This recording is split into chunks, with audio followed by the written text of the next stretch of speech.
রংপুরের পক্ষ থেকে, লালমনির পক্ষ থেকে হুজুরের আগমন, হুজুরের আগমন।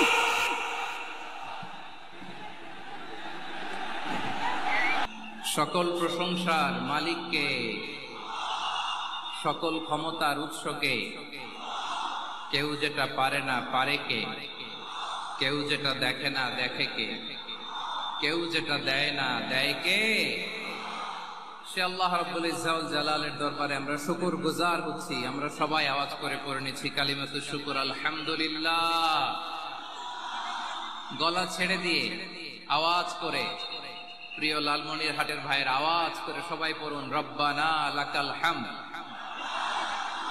হামদান কাসীরান তাইয়িবান মুবারাকান ফীহি ইয়া রাব্বি লাকাল হামদু কামা ইয়ানবাগি লিজালালি ওয়াজহিকা ওয়া আযীমি সুলতানিকা লাকাল হামদু বিল ঈমান লাকাল হামদু বিল ইসলাম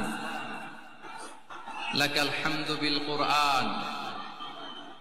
আমরা আল্লাহ রাব্বুল ইজ্জত ওয়াল জালালের দরবারে শুকরিয়া জ্ঞাপনের পাশাপাশি আজকের এই প্রোগ্রামের ইন্তেজামিয়া কমিটি, ইসলামিক সোসাইটি লালমনির হাটকে অন্তরের অন্তঃস্থল থেকে ধন্যবাদ জানাতে চাই, শুভেচ্ছা জানাতে চাই। যারা দীর্ঘদিন টানা পরিশ্রম শেষে আজকে লালমনির হাট জেলায়, যেটা আমার বেসিকলি রংপুর বিভাগের প্রোগ্রাম ছিল, এই ঐতিহাসিক প্রোগ্রামের আয়োজন তারা করেছে, আলহামদুলিল্লাহ। আজকের প্রোগ্রামে সম্মানিত সভাপতি, প্রধান অতিথি, বিশেষ অতিথি, মঞ্চে উপবিষ্ট আপনাদের অত্র এলাকার মা ও মাটির সন্তানেরা, নেতৃবৃন্দ, কমিউনিটি লিডার্স, লালমনিরহাট জেলার সম্মানিত ব্যবসায়ী ভাইয়েরা, চাকরিজীবী ভাইয়েরা, ছাত্র ভাইয়েরা, ভলান্টিয়ার্স ভাইয়েরা এবং লালমনিরহাট জেলা স্টেডিয়ামে অবস্থানরত আমার মা এবং বোনেরা, আমি আপনাদের সবাইকে অন্তরের অন্তঃস্থল থেকে শুভেচ্ছা জানাতে চাই, ধন্যবাদ জানাতে চাই যে আপনারা এত চমৎকার একটি প্রোগ্রামের আয়োজন করেছেন। প্রিয় ভাইরা, আপনারা জানেন যে আমি প্রতি বিভাগে একবার করে সফর করছি। তো সেই সুবাদে রংপুর বিভাগের প্রোগ্রামটা আমি লালমনিরহাটে দিয়েছি এবং আমি আশ্বস্ত হয়েছিলাম যে লালমনিরহাটের প্রোগ্রাম খুবই গোছালো হবে, সুষ্ঠু হবে, শান্ত হবে। সেটার নমুনা আলামত আমি দেখতে পাচ্ছি, আলহামদুলিল্লাহ। সবাই খুবই সুশৃঙ্খল, লক্ষ লক্ষ তাওহীদি জনতা, পেছনে অনেকে জায়গা পায় নাই কিন্তু কোনো আওয়াজ নাই, সবাই দাঁড়িয়ে আছে। এলইডি স্ক্রিন আছে, আপনারা স্ক্রিনে দেখতে পাচ্ছেন, আলহামদুলিল্লাহ। আমি সবাইকে দেখতে পাচ্ছি, মাশাআল্লাহ মাশাআল্লাহ। শান্ত হয়ে আপনারা বসুন, অল্প কিছু সময় কথা বলার সুযোগ আমি পাবো। যেহেতু আমি হেলিকপ্টারে করে এসেছি, হেলিকপ্টার গুলোর আবার একটা পলিসি আছে, সানসেটের আগে, সূর্য ডোবার আগে তাদেরকে এয়ারপোর্টে আবার ল্যান্ড করতে হয়। এখানে 3:30টার মধ্যে আমাকে উঠে যেতে হবে। আমি যদি বারবার আপনাদেরকে থামাতে থাকি, শান্ত হতে বলি এবং এগুলোতেই যদি আমরা সময় নষ্ট করে ফেলি, তাহলে এই যে বিশাল মহাসমাবেশ, বিশাল আয়োজন, যেখানে 2-4টা আমি বার্তা দিতে চাই, এগুলো ব্যাহত হবে। লালমনিরহাটের ছেলেরা খুব ভদ্র, শান্তশিষ্ট।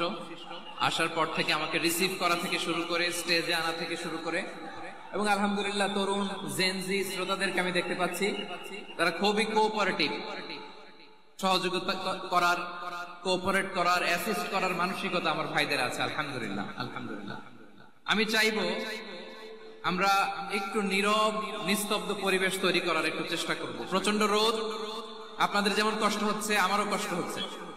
ওনারা বলেছিল স্টেজকে সরাবে, উপরে পর্দা দিবে। আমি বললাম দরকার নাই, দরকার নাই। যেই পরিস্থিতিতে আছি আমরা বসি, শান্ত হইতে হবে। এখানে আমি শান্ত হইতে বলবো, ভলান্টিয়ার্সরা মাইক নিয়ে শান্ত হইতে বলবে, আমাদের সম্মানিত উপস্থাপক উনি শান্ত হইতে বলবে। এগুলোর অপেক্ষায় না থেকে নিজ দায়িত্বে আমরা সবাই শান্ত থাকি, যাতে লালমনিরহাটের এই প্রোগ্রাম একটা ইতিহাস হয়ে থাকে বাংলাদেশে, ঠিক কিনা বলেন? যখন আমি সময় দিব, শাউট করতে বলবো, নয়েজ করতে বলবো, তখন নয়েজ করতে হবে আওয়াজ করে। আর যখন কথা বলবো তখন একেবারে চুপ থাকতে হবে, একেবারে চুপ। মাশাআল্লাহ, হ্যাঁ ঠিক আছে, একেবারে চুপচাপ, একেবারে চুপচাপ থাকতে হবে। ধুলা উড়ানো যাবে না, সামনে আগানো যাবে না। নিজের সুবিধা নিরাপত্তা বুঝতে হবে। এটা কোনো রাজনৈতিক সমাবেশ না, এখানে লাফালাফি, চিৎকার চেঁচামেচি, হাত দেখানোর দরকার নেই। হাত দেখানোর পর্ব শেষ।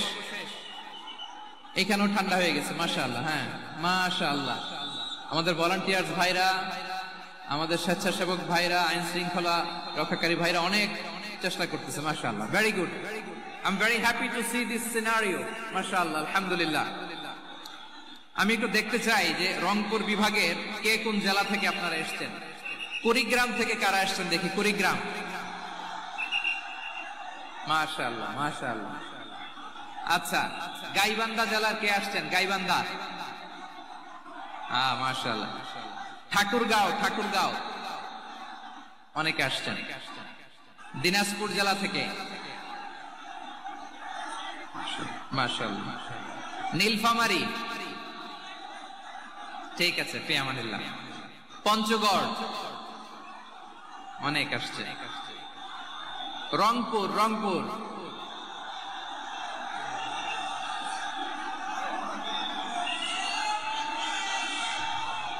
মাশাআল্লাহ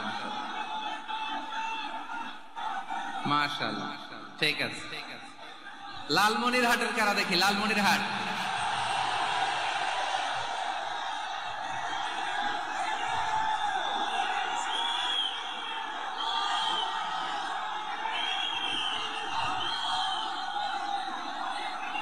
মাশাআল্লাহ মাশাআল্লাহ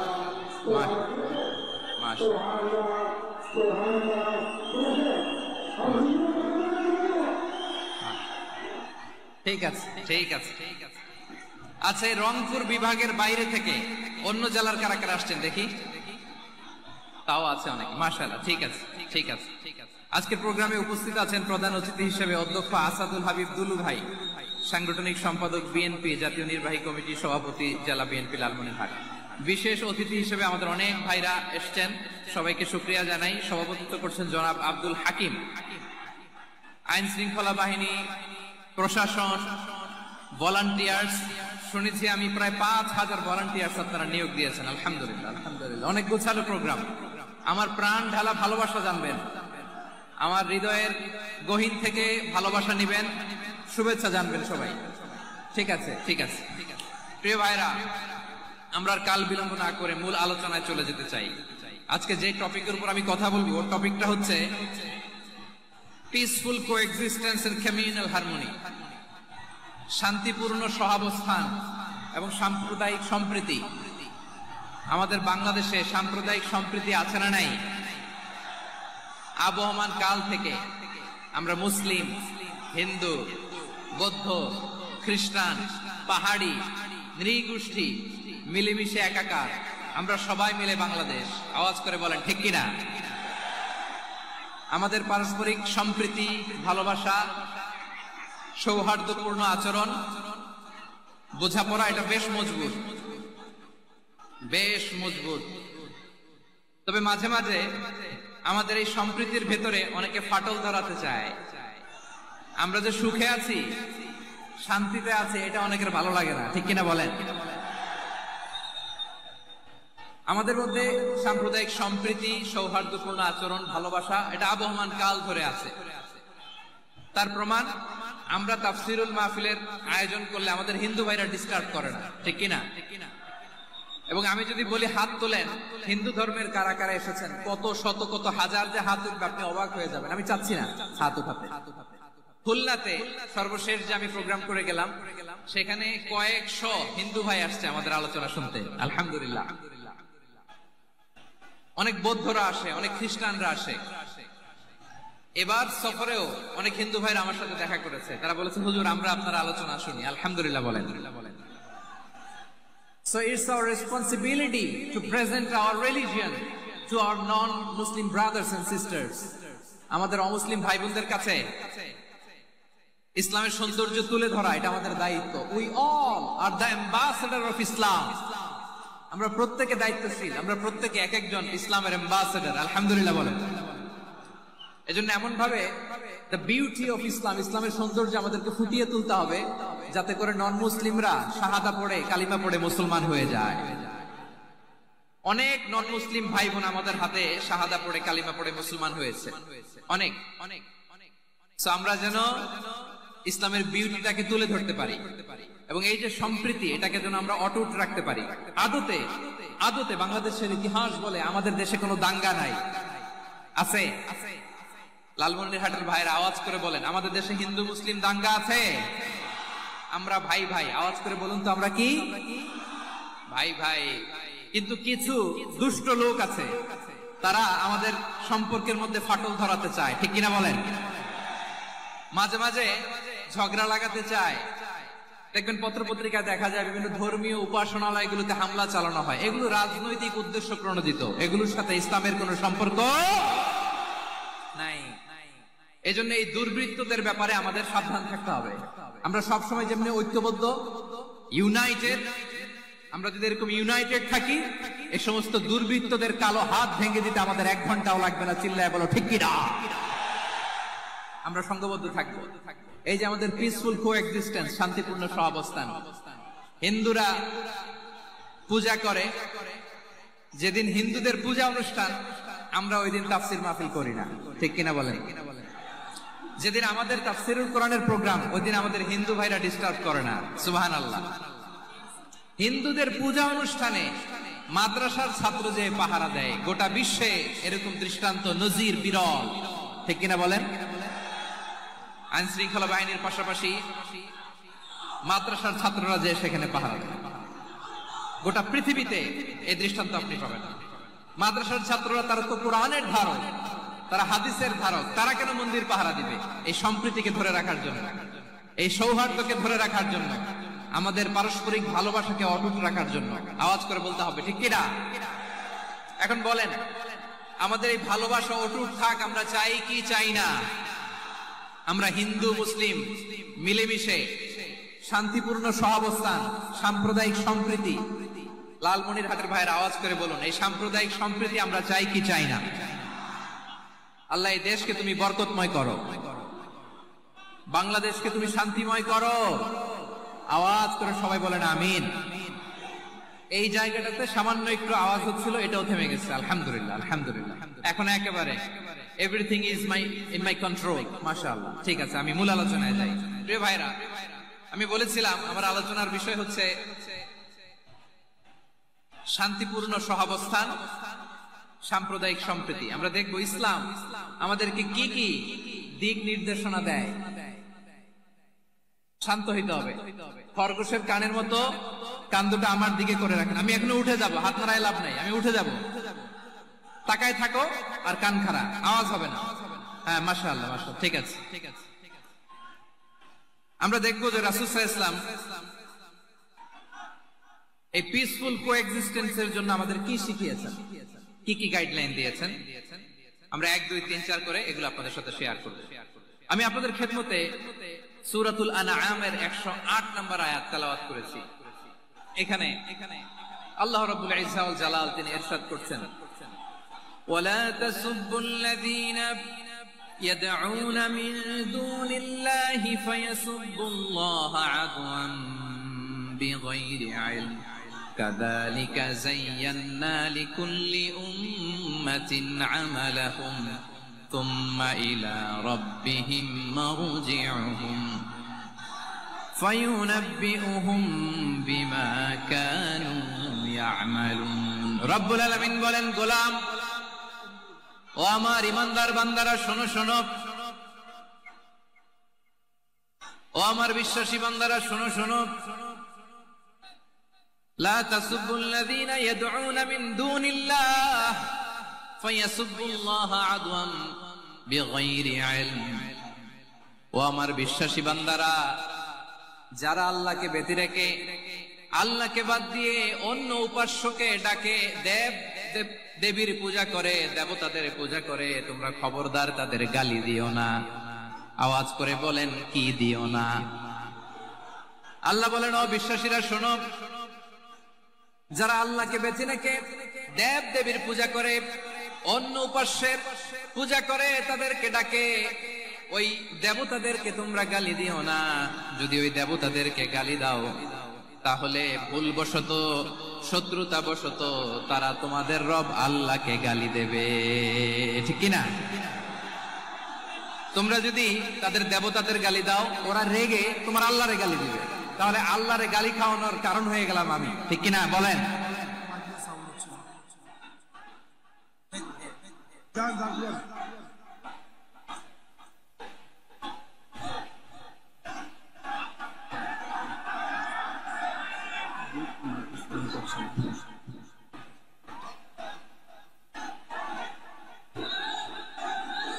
সম্মানিত ভাইয়েরা, এত বিশাল প্রোগ্রাম, মাইকের একটা সেটআপ থাকে, তারগুলো অনেক সময় নড়ে যায়, ধাক্কা ধাক্কিতে ডিসপ্লেস হয়, একটু ঝামেলা হবে।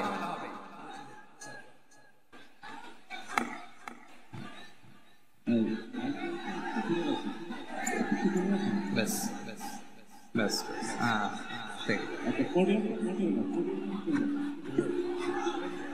ঠিক আছে। একটু একটু সমস্যা হবে মাঝে মাঝে, আপনারা শান্ত থাকলে, শান্ত থাকতে হবে। এইভাবে সাউন্ড নাই, এই নাই, এই বলতে বলতে আমার সময়ও নাই, উঠে যেতে হবে, এগুলো বোকামি। এই বিভাগীয় প্রোগ্রাম গুলোতে যাই, চিৎকার চেঁচামেচি করে তোমরা আসো, সময় শেষ, আমাকে উঠে যেতে হয়, আমরা তো বঞ্চিত হলাম। গুরুত্বপূর্ণ অনেক কথা শোনাবো তোমাদের, অনেক। প্রিয় ভাইরা, আপনারা শান্ত হয়ে বসুন, শান্ত হয়ে। রব্বুল আলামিন বলেন, খবরদার বিশ্বশিরা, আল্লাহ ছাড়া যারা অন্যান্য উপাস্যদেরকে ডাকে, দেবতাদেরকে ডাকে, তাদেরকে তোমরা গালি দিও না। ওই সমস্ত দেবতাদেরকে যদি তোমরা গালি দাও তাহলে তারা আল্লাহকে গালি দিবে, ঠিক কিনা বলে? আমরা দেবতাদের গালি দিলে ওরা আল্লাহকে গালি দিবে। রব্বুল আলামিন বলেন, খবরদার দেবতাদেরকে গালি দিও না, তাহলে ওরা তোমার রব আল্লাহরে গালি দেবে। প্রতিটি জাতির জন্য তাদের কাজকে আমি আল্লাহ সুশোভিত করে রেখেছি, তারা সবাই একদিন আমার কাছেই ফিরে আসবে। এরপর আমি রব্বুল আলামিন তাদের আমলনামা তাদেরকে জানিয়ে দেব। সুবহানাল্লাহ পড়ো। প্রিয় ভাইরা, আল্লাহ তাআলা বলেছেন, খবরদার গালি দিও না। আদেশটা কার? আওয়াজ করে বলেন তো। হিন্দুদের দেবতা দেবদেবীদেরকে গালি দেওয়া যাবে না, আওয়াজ করে বলুন প্রিয় ভাইরা, এই আদেশটা কার? এই আপনাদের গলার আওয়াজ। অন্য ধর্মের দেবতাদেরকে যে গালি দেওয়া যাবে না, এই আদেশটা কার? আরো জোরে বলুন, কার? গালি দিবেন কোন দেবতাকে? দিবেন? যদি দেন তাহলে ওরা আল্লাহরে গালি দিবে, তাহলে আল্লাহরে গালি খাওয়াইলো কে? আপনি, ঠিক কিনা বলেন? আমি আল্লাহকে গালি খাওয়ানোর কারণ হলাম, কারণ আমি যদি গালি না দিতাম ওরা আমার রবকে গালি দিত না। আওয়াজ করে বলেন ঠিক কিনা? তাহলে প্রিয় ভাইয়েরা, ইসলাম আমাদেরকে শিখায়, সূরাতুল আনআমের 108 নম্বর আয়াত থেকে আমরা বুঝলাম, কোন ধর্মকে ছোট করা যাবে না। অন্য ধর্মকে ছোট করা মানে ইসলামকে ছোট করা। অন্য ধর্মের দেবতাকে গালি দেওয়া মানে আল্লাহকে গালি খাওয়ানো। আওয়াজ করে বলেন ঠিক কিনা? খবরদার, এটা করা যাবে না। আর অন্য ধর্মের দেবতাকে যদি আপনি গালি দেন, ওরা ইসলাম থেকে দূরে সরে যাবে। যাও ইসলামের প্রতি আকৃষ্ট হয়েছিল আর কোনোদিন ইসলামের ধারে কাছে আসবে না। আওয়াজ করে বলেন ঠিক কিনা? এজন্য কখনো কোনোদিন অন্য ধর্মের দেবতাদেরকে গালি দেওয়া যাবে না। অন্য ধর্মের কোন দেবতাদেরকে আমরা গালি দিব না, গালি দিব না, বরং ইসলামের beauty, the beauty of Islam, ইসলামের সৌন্দর্যকে আমরা তুলে ধরব। আমরা যদি বিশ্বনবী সাল্লাল্লাহু আলাইহি ওয়াসাল্লামের জীবনের দিকে তাকাই, তাহলে আমি দেখব বিষ্ণু ইসলাম মক্কাতে কিংবা মদিনাতে অন্য ধর্মের লোকদের সাথে খুব পিসফুলি লাইফ লিড করেছেন। হোক মুশরিক, হোক খ্রিস্টান, হোক ইহুদি, বিশ্বনবী সবার সাথে মিলেমিশে ছিলেন। আলহামদুলিল্লাহ বলেন। ইসলাম হচ্ছে পিসফুল রিলিজিয়ন। অন্য ধর্মের প্রতি সহনশীলতার সবক ইসলাম আমাদেরকে দেয়। কিন্তু প্রতিটি মুসলিমের এটা মনে রাখতে হবে, আল্লাহর কাছে পছন্দনীয় গ্রহণযোগ্য ধর্ম, জীবনাদর্শ একটি, সেটা হচ্ছে ইসলাম। আওয়াজ করে বলেন সেটা কি? লালমনিরহাটের ভাইয়েরা আওয়াজ করে বলুন, আল্লাহর কাছে মনোনীত ধর্ম একটি, সেটা কি? এজন্য রব্বুল আলামিন বলেন, ইন্নাদ-দীনা ইনদাল্লাহিল ইসলাম, আল্লাহর কাছে মনোনীত গ্রহণযোগ্য অ্যাকসেপ্টেড ধর্ম মতাদর্শ একটা, সেটা হলো ইসলাম। ইসলাম ছাড়া অন্য কোন ধর্ম যদি কেউ তালাশ করে, তার ওই ধর্ম আল্লাহ গ্রহণ করবে না। ومن يبتغي غير الإسلام دينا فلن يقبل منه وهو في الآخرة من الخاسرين.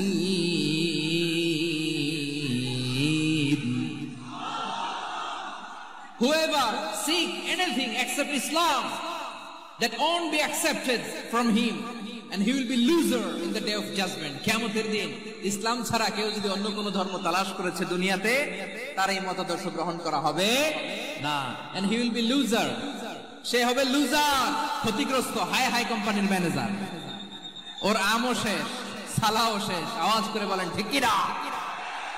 এজন্য ইসলাম পেয়ে আমরা খুশি না বেজার? প্রত্যেক নামাজ শেষে আমরা আল্লাহরে বলি, আল্লাহ রাদিতু বিল্লাহি রাব্বা ওয়া বিল ইসলামি দীনা ওয়া বি মুহাম্মাদিন নাবিয়ান ওয়া রাসূলা। ও আল্লাহ, তোমারে রব হিসেবে পেয়ে আমরা খুশি। ও আল্লাহ, ইসলামকে ধর্ম হিসেবে পেয়ে আমরা খুশি। বিশ্ব নবীকে আমাদের রাসূল পেয়ে আমরা খুশি। ঠিক কিনা বলেন? ইসলাম ছাড়া অন্য কোনো ধর্ম আমরা গ্রহণ করব না। ঠিক কিনা বলেন? আল্লাহর কাছে অ্যাকসেপ্টেড রিলিজিয়ন একটা, সেটা ইসলাম। তো বিশ্বনবী সাল্লাল্লাহু আলাইহি ওয়াসাল্লাম মক্কাতে কিংবা মদিনাতে খুব পিসফুলি এক্সিস্ট করেছেন, যে কোনো ধর্মের সাথে মিলেমিশে চলেছেন। তার প্রমাণ আমরা যদি রাসূল সাল্লাল্লাহু আলাইহি ওয়াসাল্লামের বায়োগ্রাফির দিকে তাকাই, তাহলে দেখব তিনি মুশরিকদের সাথে পিস ট্রিটি করেছেন, শান্তি চুক্তি, পিস ট্রিটি, পিস এগ্রিমেন্ট।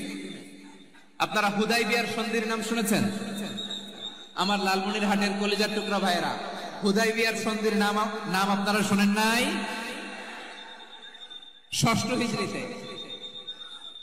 বিষ্ণু ঈসা ইসলাম মুশরিকদের সাথে এই ট্রিটি করেছেন, চুক্তি। কাদের সাথে? মুশরিকদের সাথে। আমরা তো মুসলমান বসতে পারি না। আমরা দুই মুসলিম ভাই একসাথে বসে চা খেতে পারি না, গল্প করতে পারি না। বিষ্ণু ঈসা ইসলাম মুশরিকদের সাথে ট্রিটি করেছেন, হুদাইবিয়ার সন্ধি। এই সন্ধির আগে মক্কা থেকে কেউ মদিনায় যেতে পারে না, মদিনা থেকে কেউ মক্কায় যেতে পারে না। কিন্তু এই সন্ধির পরে ট্রাফিক স্বাভাবিক হয়ে গেল। মক্কার লোকেরা মদিনায় আসতে পারে, মদিনার লোকেরা মক্কায় আসতে পারে। এটাকে বলে সুলহে Hudaibiya, the peace agreement of Hudaibiya, শান্তি চুক্তি। আমরা পৃথিবীতে এখন অনেক শান্তি চুক্তির নাম শুনি, এগুলো সব the piece treaty of Hudaibiya থেকে কপি করা। আল্লাহু আকবার। তাহলে বিশ্বনবী সাল্লাল্লাহু আলাইহি সাল্লাম তিনি যে শান্তিপূর্ণ সহাবস্থানে বিশ্বাসী ছিলেন, মুসলমানেরা যে অন্য ধর্মের প্রতি সহনশীল, তার প্রমাণ হচ্ছে এই পিস ট্রিটি। শুধু তাই নয়, মাইকের সাউন্ডটা একটু বাড়াই দিতে হবে, খুব দুর্বল, একটু মজবুত করতে হবে, আর একটু ক্লিন করতে হবে, আর সবগুলা জায়গায় সাউন্ড যাচ্ছে কিনা একটু ক্রস চেক করতে হবে। হ্যাঁ, পাবেন, দিচ্ছে। Mic operator is trying his level best, দিচ্ছে। মাইক অপারেটর যিনি আছেন, প্রতিটি জায়গায় প্রতিটি সাউন্ড বক্সে যেন আওয়াজ পাওয়া যায়, একটু ক্রস চেক করেন, সাউন্ডটাকে একটু স্ট্রং করে দেন। হ্যাঁ, ঠিক আছে, মাশাআল্লাহ। এদিকে তাকান, এদিকে। মক্কার পার্ট গেল, পিস এগ্রিমেন্ট করলেন, শান্তি চুক্তি। বিষ্ণু ইসলাম মদিনায় যে কি করলেন? মদিনায় যে বিষ্ণু ইসলাম মদিনা চার্টার করলেন, মদিনা সনদ, সাহিফাতুল মদিনা, এটার বলে মদিনা চার্টার। যে ওয়েস্টে, ইউরোপে, আমেরিকাতে তারা অনেক চার্টার করে, সব চার্টার মদিনা চার্টার থেকে কপি করা। আওয়াজ করে পড়েন সুবহানাল্লাহ। বিষ্ণু ইসলাম মদিনায় গেলেন, মদিনাতে মুসলিম, মুশরিক, ইহুদি, এই তিন ধর্মের লোক মিলে সব স্টেক হোল্ডার যারা আছে সবাইকে নিয়ে বিষ্ণু ইসলাম মদিনা চার্টার করলেন, মদিনা সনদ। পড়েন সুবহানাল্লাহ। শুধু তাই নয়, মক্কাতে বিশ্বনবী পিস এগ্রিমেন্ট করলেন, শান্তি চুক্তি মুশরিকদের সাথে। মদিনাতে যে বিশ্বনবী মদিনা চার্টার করলেন, মদিনা সনদ করলেন ইহুদিদের সাথে। আবার মদিনাতে বিশ্বনবী ইহুদিদের সাথে পিস ডায়ালগ করলেন, ইন্টারফেথ ডায়ালগ করলেন, আন্তধর্মীয় সংলাপ করলেন। যে সংলাপের মূল ভিত্তি ছিল তাওহীদ। মূল ভিত্তি ছিল কি? তাওহীদ। বিশ্বনবী ইহুদিদেরকে ডাকলেন, আহ্বান করলেন, أهل الكتاب تعالوا إلى كلمة سواء بيننا وبينكم ألا نعبد إلا الله ولا نشرك به شيئا ولا يتخذ بعضنا بعضا أربابا من دون الله فإن تولوا فقولوا اشهدوا بأننا مسلمون سبحان الله বিশ্বনবী মদিনার ইহুদিদের ডেকে বললেন, ও ইহুদিরা শোনো শোনো, আসো এমন একটা আদর্শের প্রশ্নে আমরা একত্রিত হই যে আদর্শের প্রচার তোমাদের নবীরাও করেছে, আমিও করি। যে আদর্শের কথা তোমাদের পবিত্র ধর্মগ্রন্থগুলোতে আছে, আমার কোরআনেও আছে, সেটা হলো তাওহীদ। আমরা এক আল্লাহ ছাড়া কারো ইবাদত করব না, আল্লাহর সাথে কাউরে শরীক করব না, আল্লাহ ছাড়া কাউরে রব মানব না। পড়েন সুবহানাল্লাহ। তাহলে আমার প্রিয় লালমনিরহাটের ভাইরা, মদিনাতে যেয়ে তিনি মদিনা চার্টার করলেন, মদিনা সনদ, পিস ডায়ালগ করলেন, শান্তির সংলাপ, ইন্টারফেথ ডায়ালগ করলেন, আন্তধর্মীয় সংলাপ, যার ভিত্তি ছিল তাওহীদ। সুবহানাল্লাহ পড়েন। তাহলে অন্য ধর্মের প্রতি সব সময় ইসলাম সহনশীল, টলারেন্স। যদি আপনি দেখতে চান ইসলামের নবী বিশ্ব নবীর দিকে তাকান, ঠিক কিনা বলেন? আমরা তো সংখ্যালঘুদের রাইটস প্রোটেক্ট করার জন্য কত আইন বানাই, কত বৈঠক করি, কত সংবাদ সম্মেলন করি। বিষ্ণু সাল্লাল্লাহু আলাইহি ওয়াসাল্লাম সংখ্যালঘুদের রাইটস এর ব্যাপারে, অধিকারের ব্যাপারে যে কথা বলেছেন, শুনলে আপনি অবাক হয়ে যাবেন। বিশ্বনবী বলেন, আলা মান যালামা মুআহাদান আও ইনতাকাসাহু আও কাল্লাফাহু ফাওকা তাআতিহি আও কাল্লাফাহু ফাওকা তাকাতিহি আও আখাযা মিনহু শাইআন বিগাইরি তিবি নাফসিন ওয়া আনা হাজিজুহু ইয়াউমাল কিয়ামা। খবরদার, জেনে রাখো, কেউ যদি কোনো সংখ্যালঘুর উপরে অত্যাচার করে, কোন সংখ্যালঘুর প্রাপ্য থেকে যদি কেউ কাউকে ঠকায়, সংখ্যালঘুর উপর যদি কেউ কষ্ট দেয়, কোন সংখ্যালঘুর সম্পদ যদি কেউ জোর করে কেড়ে নেয়, আমি কিয়ামতের দিন বিশ্বনবী ওই সংখ্যালঘুর পক্ষে আর ওই মুসলমানদের বিপক্ষে বাদী হয়ে দাঁড়াবো। সুবহানাল্লাহ বলতে পারলেন না? আল্লাহু আকবার। আপনি নামাজি, আপনি মুসল্লি, আপনি হাজী সাহেব, তাহাজ্জুদ পড়তে পড়তে কপালে দাগ ফেলে দিছেন, আপনার প্রতিবেশী হিন্দু, ভাবছেন আমার তো পাওয়ার আছে, ওর জমিটা দখল করি। বিশ্বনবী বলেন, কিয়ামতের দিন ওই হিন্দুর পক্ষে তোর বিরুদ্ধে আমি বাদী হয়ে দাঁড়াবো। পৃথিবীর কোন ধর্মের স্টেটমেন্ট পাবেন? পাবেন? আপনি ভাবছেন আপনি নামাজ পড়লে হাজী সাহেব কপালে দাগ ফেলাই দিলে আপনি সালসালায়ে জান্নাতে চলে যাবেন না? খবরদার। বিশ্বনবী বলেন, কোন সংখ্যালঘুর উপর যদি কেউ আক্রমণ করে, তার প্রাপ্য তাকে না দিয়ে যদি তাকে ঠকায়, তার উপর জুলুম করে, তার সম্পদ যদি কেড়ে নেয়, আমি নবী, তুমি মুসলিম হইতে পারো, মুসল্লি হইতে পারো, তার পক্ষে তোমার বিপক্ষে আল্লাহর দরবারে বাদী হয়ে দাঁড়াবো। আচ্ছা লালমনিরহাটের ভাইরা, কথা বুঝতে পারলে আওয়াজ করে উত্তর দেন। বিশ্বনবী যদি কারো বিপক্ষে দাঁড়ায় কিয়ামতের দিন, আই রিপিট, আমি আবারও বলছি, বিশ্বনবী যদি কিয়ামতের দিন কারো বিপক্ষে দাঁড়ায়, ও তো সালসালায়ে জান্নাতি, তাই না? জান্নাতি না? যে নবীর সুপারিশ ছাড়া জান্নাতের গেটও দেখা যাবে না, ওই নবী যদি বলে তোর বিপক্ষে আমি বাদী হয়ে দাঁড়াবো, ওই জান্নাতে আর ঢোকার কোন সুযোগ আমাদের থাকবে? এখানেই শেষ না আমার প্রিয় লালমনিরহাটের ভাইয়েরা, এখানেই শেষ নয়। বিশ্বনবী বলেন, মান কাতালা মুআহাদান, বুখারীর বর্ণনা, মান কাতালা মুআহাদান লাম ইয়ারাহ রাইহাতাল জান্নাহ। কেউ যদি, কোন মুসলিম যদি অন্যায় ভাবে কোন সংখ্যালঘুকে হত্যা করে, কোন হিন্দুকে হত্যা করে, কোন বৌদ্ধরে হত্যা করে, অন্যায় ভাবে কোন মুসলিম যদি কোন সংখ্যালঘুরে হত্যা করে, জান্নাতে যাওয়া তো দূরের কথা, ওই মুসলিম জান্নাতের ঘ্রাণও পাবে না। সেই বুখারীর বর্ণনা, মান কাতালা মুআহাদান লাম ইয়ারাহ রাইহাতাল জান্নাহ ওয়া ইন্না রিহাহা লা ইউজাদু মিন মাসিরাতি 40 আমা। যে জান্নাতের ঘ্রাণ 40 বছর দূরের রাস্তা থেকেই পাওয়া যায়। সুবহানাল্লাহ পড়েন। প্রিয় ভাইরা, এখান থেকে জান্নাতে পৌঁছতে লাগবে 40 বছর। এত দূর, কত বছর? সবাই বলেন কত বছর? এখান থেকে জান্নাতে পৌঁছতে লাগবে 40 বছর। এত দূরে থাকতে জান্নাতের ঘ্রাণ আপনার নাকে এসে ধাক্কা মারবে। বিষ্ণু বলেন, যে ব্যক্তি কোন সংখ্যালঘুকে হত্যা করে জান্নাতের ঘ্রাণ তো পাবেই, জান্নাতে তো ঢুকতে পারবেই না, জান্নাতের ঘ্রাণও তার নাকে লাগবে না। পড়েন নাউযুবিল্লাহ। তাহলে সংখ্যালঘুদের ব্যাপারে ইসলামে অধিকার দেয়া আছে না নাই? লালমনিরহাটের ভাইয়ের আওয়াজ করে বলেন, আমার সংখ্যালঘু হিন্দু ভাইদের রাইটস, অধিকার আমাদের ইসলামে প্রোটেক্টেড আছে না নাই? এখানেই শেষ না। বিষ্ণু ইসলাম আপনার অমুসলিম প্রতিবেশীর সাথে ভালো আচরণ করতে বলেছে। আমাদের হয় না, এটা মুসলিম পাড়া, ওটা বৌদ্ধ পাড়া, হয় না? অনেক সময় হয় না, এটা আমাদের মুসলিম পাড়া, ওইটা হিন্দু পাড়া, এরকম আছে না নাই? লালমনিরহাটে নাই না? আছে? হিন্দু যদি আপনার প্রতিবেশী হয় কি করবেন? ওরে কষ্ট দিবেন নাকি? কেন? ও তো হিন্দু, ও তো আমার আল্লাহরে ডাকে না, ওরে কষ্ট দিলে জায়েজ হবে না? খবরদার। বিষ্ণু ইসলাম বলেন, মান কানা ইউমিনু বিল্লাহ ওয়াল ইয়াউমিল আখির ফালিকরিম জারাহ, যে আল্লাহ বিশ্বাস করে আর আখিরাতে বিশ্বাস করে সে যেন প্রতিবেশীর সাথে ভালো আচরণ করে। সুবহানাল্লাহ। কলিজা জুড়ায় যায় না আমার নবীর কথাগুলো শুনলে? যে আল্লাহ বিশ্বাস করে, যে আখিরাতে বিশ্বাস করে সে যেন প্রতিবেশীর সাথে ভালো আচরণ করে। এখানে বলছে মুসলিম প্রতিবেশী, বলছে নামাজি প্রতিবেশী, বলছে আল্লাহওয়ালা প্রতিবেশী, বলছে না। প্রতিবেশী আস্তিক হোক নাস্তিক হোক, প্রতিবেশী মুমিন হোক মুশরিক হোক, প্রতিবেশী হইলেই তার সাথে ভালো আচরণের দরকার আছে না নাই? আমার প্রিয় লালমনিরহাটের ভাইয়েরা, বিষ্ণু ইসলাম ওনার ইহুদি প্রতিবেশীদের দেখাশোনা করতেন।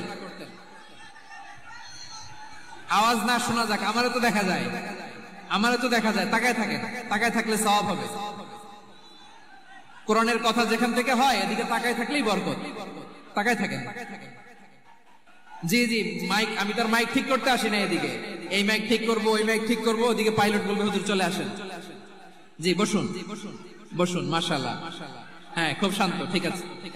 পুলিশ ভাইরা না খেয়ে দিনরাত আপনারা যাতে সুশৃঙ্খল একটা প্রোগ্রাম উপহার পান এটাই চেষ্টা করতেছে, আপনাদেরকে কষ্ট দিতে আসে নাই, একটু একটু সহযোগিতা করেন। জি মাশাআল্লাহ। হ্যাঁ, ঠিক আছে, ঠিক আছে। আমার প্রিয় ভাইরা, প্রতিবেশী আস্তিক হোক নাস্তিক হোক, মুসলিম হোক হিন্দু হোক, তার সাথে ভালো আচরণ করতে হবে। বিষ্ণু ইসলাম ওনার ইহুদি প্রতিবেশীর বাসায় যেতেন। কোন প্রতিবেশী? ইহুদি। আওয়াজ করে বলেন, কোন প্রতিবেশী? ইহুদি। এক ইহুদি কিশোর বিষ্ণু ইসলামের খেদমত করতে, ইহুদি ছেলে আমার নবীর খেদমত করতে, তারা ছিল নবীর প্রতিবেশী। তো অনেকদিন হয় ইহুদি ছেলেটা আসে না। বিষ্ণুনবী খোঁজ দিলেন, ঘটনা কি? একটা ইহুদি ছেলে না আমার খেদমতে আসতো, ছেলেটা কই? খোঁজ নিয়ে জানলেন ছেলেটা অসুস্থ। বিষ্ণু ইসলাম ওই ইহুদির বাড়িতে চলে গেলেন ওই ছেলেটাকে দেখা করার জন্য, ভিজিট করার জন্য। সুবহানাল্লাহ পড়বেন না? গেলেন, যে দেখে ইহুদি ছেলেটা মুমূর্ষ, জান জান যায় যায় ভাব, বিছানায় পড়ে আছে, তার বাবা দাঁড়ানো। বিশ্বনবী তার মাথার পাশে বসলেন, মাথায় হাত বুলিয়ে দিলেন, আর ছেলেটাকে বললেন, আসলিম, হে ইহুদি ছেলে, আসলিম, ইসলাম ধর্ম গ্রহণ করো। তো ছোট্ট ছেলে ভাবে আমরা ইহুদি, এখন ইসলাম ধর্ম গ্রহণ করলে আব্বা যদি বকা দেয়, ফানাযারা ইলা ওয়াজহি আবি, ছেলেটা তার বাবার চেহারার দিকে তাকালো, দেখে আব্বা কি করে। আব্বা যদি বলে তাইলে ইসলাম ধর্ম গ্রহণ করবে। ইহুদি ছেলেটা তার বাবার দিকে যখন তাকালো, ওর বাবা বলে, আতি আবুল কাসিম, আবুল কাসিম যা বলে তাই করো। আবুল কাসিম হচ্ছে বিষ্ণু ইসলামের একটা কুনিয়াত, উপনাম। আমার রাসূলের বড় ছেলের নাম ছিল কাসেম। যেমন দেখবেন আমাদের এলাকায় কারো ছেলের বড় ছেলের নাম যদি হয় আব্দুল্লাহ, এরা আব্দুল্লাহর বাপ বলে ডাকে। কারো বড় মেয়ের নাম যদি হয় ফাতেমা, এরা কি ডাকে? ফাতেমার বাপ বলে না? তো বিষ্ণু ইসলামের বড় ছেলের নাম ছিল কাসেম। ইহুদি বাবা বলল, আতি আবুল কাসেম, আবুল কাসেম যা বলে তাই শোনো, মানে মোহাম্মদ যা বলে তাই শোনো। এই কথা শুনে ছেলে সাহস পেয়েছে, ছেলে আবার পড়তে আরম্ভ করলো, আশহাদু আল্লাহ ইলাহা ইল্লাল্লাহ ওয়া আশহাদু আন্না মুহাম্মাদার রাসূলুল্লাহ। পড়েন আল্লাহু আকবার। বিশ্বনবীর আহ্বান শুনে ওই আহ্বানে সাড়া দিয়ে ইহুদি ছেলে শাহাদা পড়ে মুসলমান হয়ে গেল। তার হৃদয়টারে ঈমানের নূর দিয়ে আলোকিত করে দিল কে? প্রিয় ভাইরা, এবার রাসূল সাল্লাল্লাহু আলাইহি ওয়াসাল্লাম বের হয়ে আসলেন ঘর থেকে আর বললেন, আলহামদুলিল্লাহিল্লাযী আনকাযাহু মিনান নার। প্রশংসা সে আল্লাহর, যে আল্লাহ জাহান্নামে চলে যাচ্ছিল প্রায় এমন একটা লোককে মুহূর্তের মধ্যে কালেমায়ে শাহাদাতের বদৌলতে জান্নাতি বানায় দিলেন। আওয়াজ করে পড়েন সুবহানাল্লাহ। এই হাদিস থেকে আমরা কি শিখলাম? What is the moral of the story? এক নাম্বার স্টোরি হলো, প্রতিবেশী ইহুদি হোক হিন্দু হোক, যাবেন, সুসম্পর্ক রাখবেন, উপহার দিবেন, বিপদে পাশে দাঁড়াবেন, তাইলেই তো আপনাদের প্রতি, মুসলমানদের প্রতি তারা আকৃষ্ট হবে। ঠিক কিনা বলেন? আপনি যদি হিন্দুদের সাথে বৌদ্ধদের সাথে নাই মিশেন, নাস্তিকের কাছে নাই যান, তো ইসলামের সৌন্দর্যটা ওরা বুঝবে কেমনে? আমার অনেক হিন্দু পরিচিত ভাই আছে, ওরা আমাদের ইফতারির প্রোগ্রামে এসে একসাথে ইফতারি করে। অনেক মদখোর আমার সাথে বসে একসাথে ডিনার করে, হাফ প্যান্ট পরা, গলায় স্বর্ণের চেইন, হাতে স্বর্ণের ব্রেসলেট, আইসা আমার সাথে ডিনার করছে, আছে এরকম। গাঁজাখোর, আমি বলে আসো, welcome welcome to my dinner, আসো বসো। বসলেই তো আমি ওর ডিএনএ, চিন্তার ডিএনএ চেঞ্জ করে দেওয়ার সুযোগ পাবো। চিল্লায় বলো ঠিক কি না? আসতে হবে আমার কাছে। Our door is open. The door of Islam is open 24/7. সব সময় আমাদের ইসলামের দরজা আমার অমুসলিম ভাইদের জন্য খোলা আছে না নাই? এই হাদিস থেকে দুইটা শিক্ষা। এক নম্বর শিক্ষা, প্রতিবেশী মুসলিম হোক অমুসলিম হোক, যান, অসুস্থ হইলে একটু আপেল নিয়ে যান, আঙ্গুর নিয়ে যান, কমলা নিয়ে যান, তাদের সাথে ভালো আচরণ করেন। ইসলামের বিউটি দেখে, সৌন্দর্য দেখে অবাক হবে, নসিব ভালো হলে কোনোদিন কালিমা পড়ে মুসলমান হয়ে যাবে। ঠিক কিনা বলেন? তাহলে অমুসলিমের সাথে ভালো সম্পর্ক। বিশ্বনবী ইহুদির বাড়িতে গেলেন, ইহুদির বাড়ি, আর আমার মুসলমান ভাই আমার কাফের বলে, এরকম আছে না নাই? মুসলিম মুসলিমরা দেখতে পারে না, সহ্য করতে পারে। বিশ্বনবী সাল্লাল্লাহু আলাইহি ওয়াসাল্লাম ইহুদির বাড়িতে গেলেন, এটা একটা শিক্ষা।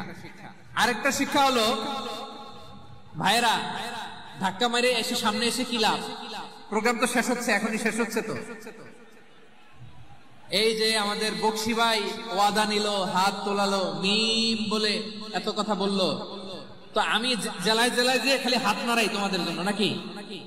হ্যাঁ, হাত নাড়াই শুধু।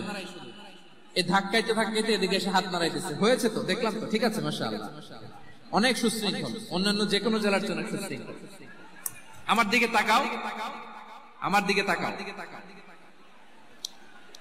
ঠিক আছে। এই যে দাঁড়িয়ে আছে, একটা ছেলে নড়ে না, দেখছেন? মাশাআল্লাহ মাশাআল্লাহ মাশাআল্লাহ। হ্যাঁ, এইভাবে। আর কয়েকটা মজাদার কথা আছে, শোনো। এই হাদিস থেকে আমাদের শিক্ষা হলো, আমার প্রতিবেশী যেই ধর্মের হোক আমি সম্পর্ক রাখবো। অসুস্থ হলে যাব, কি বলেন ভাইরা? যাবেন না? যাবেন না আপনারা? আচ্ছা, 2 নম্বর শিক্ষা হলো, বিষ্ণু ইসলামের খাদেম ছিল ইহুদি, এতদিন খেদমত করলো, একদিনও বিশ্বনবী ওরে কালিমার দাওয়াত দেয় নাই। কারণ কি? বিশ্বনবী একটা ভালো সময়ের অপেক্ষা করতেছিলেন, প্রপার টাইমিং। দাঈর কাজ হচ্ছে দাঈ ইলাল্লাহ, সে হচ্ছে সুযোগ সন্ধানী। দাঈ সুযোগ খোঁজে, কখন দাওয়াত দিলে ব্যাটে বলে হবে, ঝুপ বুঝে কোপ মারে। ঠিক কিনা বলেন? বিষ্ণু ইসলাম ভালো সময়ের অপেক্ষা করতেছিলেন, দেখি ভালো সময় আসুক আসুক আসুক আসুক। আস্তে আস্তে এমন সময় আসছে, ছেলে এবার মুমূর্ষ। অসুস্থ ব্যক্তির হৃদয় অত্যন্ত নরম থাকে। হসপিটালে যখন কেউ যায় তার হৃদয়টা বড্ড নরম থাকে, মৃত্যুর ভয়ে তার অন্তরটা নরম থাকে। ঠিক কিনা বলেন?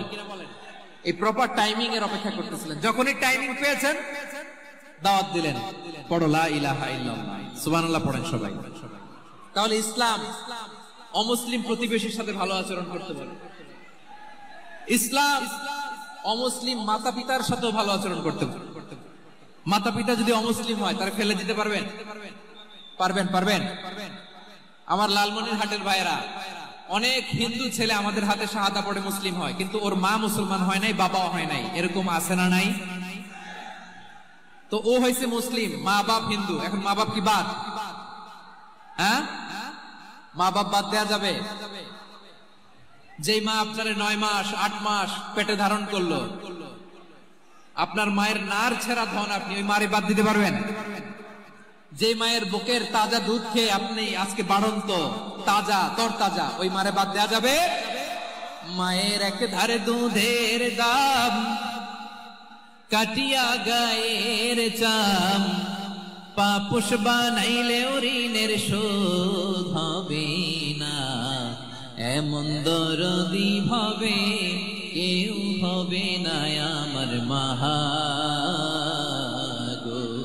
মায়ের এক ধারে দুধের দাম, কাটিয়া গায়ের চাম, পাপোশ বানাইলে ঋণের শোধ হবে না। এমন দরদি হবে কেউ হবে না আমার মাহা গো। ঠিক কিনা? মাকে তো বাদ দেওয়া যায় না।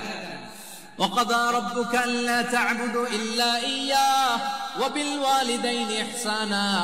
আল্লাহ বলে অবধারিত দুইটা ভার্ডিক্ট তোমাদের জন্য, এক আল্লাহর ইবাদত করবা আর মা বাবার প্রতি ইহসান করবা। আদেশটা কার? মা বাবার প্রতি ইহসান করতে হবে। আমার মা হিন্দু হোক ভালো আচরণ করতে হবে, বৌদ্ধ হোক ভালো আচরণ করতে হবে।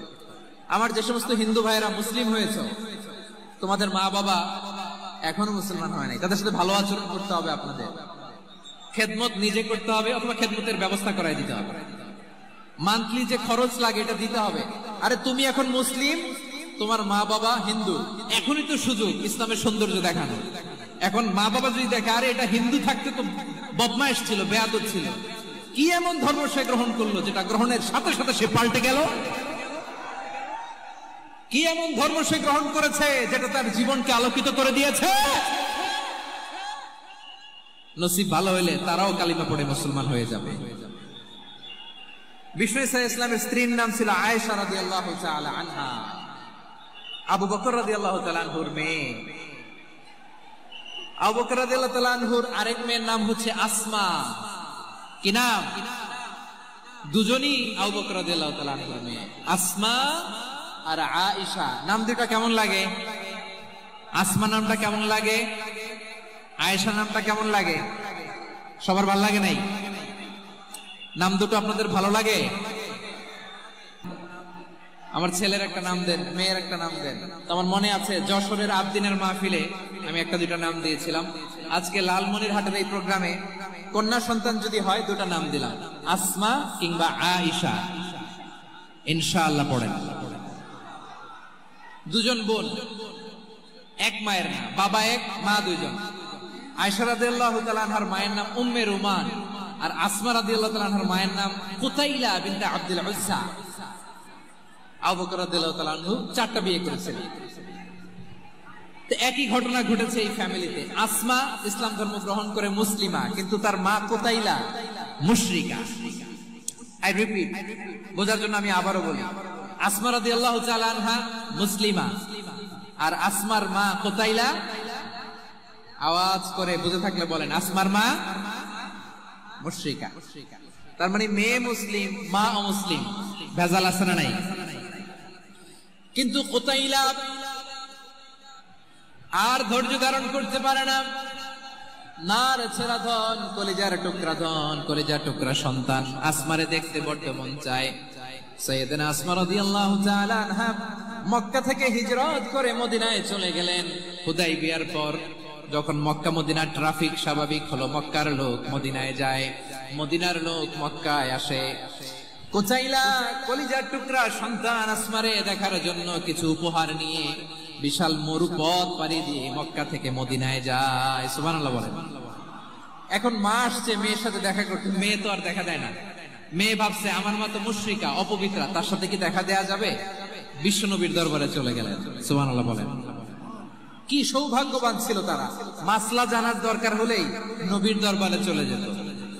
ঘরে বউয়ের সাথে ঝগড়া হলে নবীর দরবারে চলে যেত। অনেক সাহাবী বলে আমার পেটে ক্ষুধা লাগলো আমি নবীর কাছে চলে যেতাম, কারণ নবীর চেহারার দিকে তাকালেই আমার পেটের ক্ষুধা মিটে যেত। সাইয়েদনা আসমা রাদিয়াল্লাহু তাআলা আনহা বিশ্ব নবীর কাছে চলে গেলেন, যে বললেন ইয়া রাসূলুল্লাহ ইয়া হাবিবাল্লাহ ইন্না উম্মি কাদিমাতুন ইলাইয়া ওয়া হিয়া রাগিবা। আমার মা মক্কা থেকে অনেক দূর মরুর পথ পাড়ি দিয়ে উপহার সামগ্রী নিয়ে মদিনায় আমার সাথে দেখা করতে এসেছে গো নবী।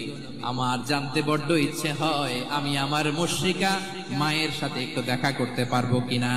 আফা আসিলুহা, আগে যেমনি আমি আমার মায়ের সাথে ভালো আচরণ করতাম, যেমনি আমি আমার মায়ের সাথে সদাচরণ করতাম গো নবী, এখন আমি মুসলিমা মা মুশরিকা, এখনো কি আগের মতো সদাচরণ করতে পারবো নাকি? বিশ্বনবী বললেন নাম সিদিহা, হ্যাঁ রে আসমা, অবশ্যই অবশ্যই আগে ঠিক যেমন তুমি তোমার মায়ের সাথে ভালো আচরণ করতে, এখনো তেমনি আগের মতো ভালো আচরণ করবা। আওয়াজ করে পড়েন সুবহানাল্লাহ। কি ইসলাম আমরা পেয়েছি! কত ব্রড মাইন্ডেড আমাদের ইসলাম, কত ওপেন মাইন্ডেড ইসলাম, কত ওপেন আপ করতে পারে, চিন্তা করতে পারেন। বিষ্ণু বললেন হ্যাঁ অবশ্যই, নাম সুলিহা, আগে যেমনি ভালো আচরণ করছো আসমা, এখন ওইরকমই করো, পারলে আরো বাড়ায় করো। সুবহানাল্লাহ বলেন। তাহলে আমার যে হিন্দু ভাইরা, হিন্দু বোনেরা, ইমানের বদৌলতে দৌলতে আপনি ধন্য হয়েছেন, আপনার আম্মা আব্বা এখনো মুসলমান হয় নাই, তাদের জন্য দোয়া করেন, তাদের জন্য দোয়া করেন, আল্লাহ যেন তাদেরকেও ইমানের দৌলত দান করে। আমরা সবাই পড়ি আমিন, আরো জোরে পড়েন আমিন। এখন বলেন, ইসলাম কি ন্যারো মাইন্ডেড রিলিজিয়ান না ব্রড মাইন্ডেড? লালমনিরহাটের যুবক ভাইরা আওয়াজ করো, ইসলাম কি ন্যারো মাইন্ডেড না ব্রড মাইন্ডেড? কতটা ব্রড মাইন্ডেড দেখেন। বিশ্বনবী সাল্লাল্লাহু আলাইহি সাল্লাম অমুসলিমরা যদি নবীকে উপহার দিত, ওই উপহারও বিশ্বনবী গ্রহণ করতেন। সুবহানাল্লাহ পড়েন। আপনার অমুসলিম বন্ধু যদি উপহার দেয়, সেটাও আপনি নিতে পারবেন, যেটা নেওয়া যায়। কিন্তু আপনার বন্ধু যদি আপনার মদের বোতল দেয়, নিতে পারবেন? হ্যাঁ, মদের বোতল দিলে পারবেন। আপনার বন্ধু যদি আপনার পর্ক দেয়, পর্ক, শুকরের গোশত মিশ্রিত কোনো খাবার, ওটা নিতে পারবেন না। হালাল যে কোনো জিনিস নিতে পারবেন। বিশ্বনবী সাল্লাল্লাহু আলাইহি ওয়াসাল্লাম অমুসলিমদের দেয়া হাদিয়া গ্রহণ করতেন। কেমন নবী ছিলেন! আমার নবীরে চিনে নেন, আমার নবীর অ্যাটিটিউড জেনে নেন। বিশ্বনবী সাল্লাল্লাহু আলাইহি ওয়াসাল্লাম যখন কোন জনপদে যেতেন, 3টা অপশন নিয়ে যেতেন। প্রিয় ভাইয়ের আওয়াজ করে বলতে হবে, কোন জনপদে গেলে আমার নবীর অপশন থাকতো কয়টা? আমার মতো 3 আঙ্গুল উঁচু করে দেখান আর বলুন, আমার নবী কোন জনপদে গেলে কয়টা অপশন নিয়ে যেতেন? 1 নাম্বার অপশন আসলিম তাসলাম। নতুন এলাকায় গেলে বলতেন আসলিম তাসলাম, ইসলাম ধর্ম গ্রহণ করো, শান্তিতে থাকবা, আমার ভাই হয়ে যাবে, আমরা ভাই ভাই। ইসলাম মানো, আমরা ভাই ভাই। অপশন নাম্বার কত? 1। যদি বলে না ইসলাম মানবো না, ওকে, অপশন নাম্বার 2, মুসলিম হওয়ার দরকার নাই, লা ইকরাহা ফিদ্দিন, ইসলামে কোনো বাড়াবাড়ি নাই। খ্রিস্টান আছো থাকো, বৌদ্ধ আছো থাকো, ইহুদি থাকতে চাও থাকো, কিন্তু আমরা যেহেতু রিজিওনাল সুপার পাওয়ার, আমাদের আন্ডারে থাকো, ট্যাক্স দিয়া থাকো, এটার বলে জিজিয়া।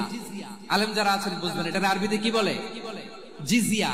You pay us the tax, we will give you the security.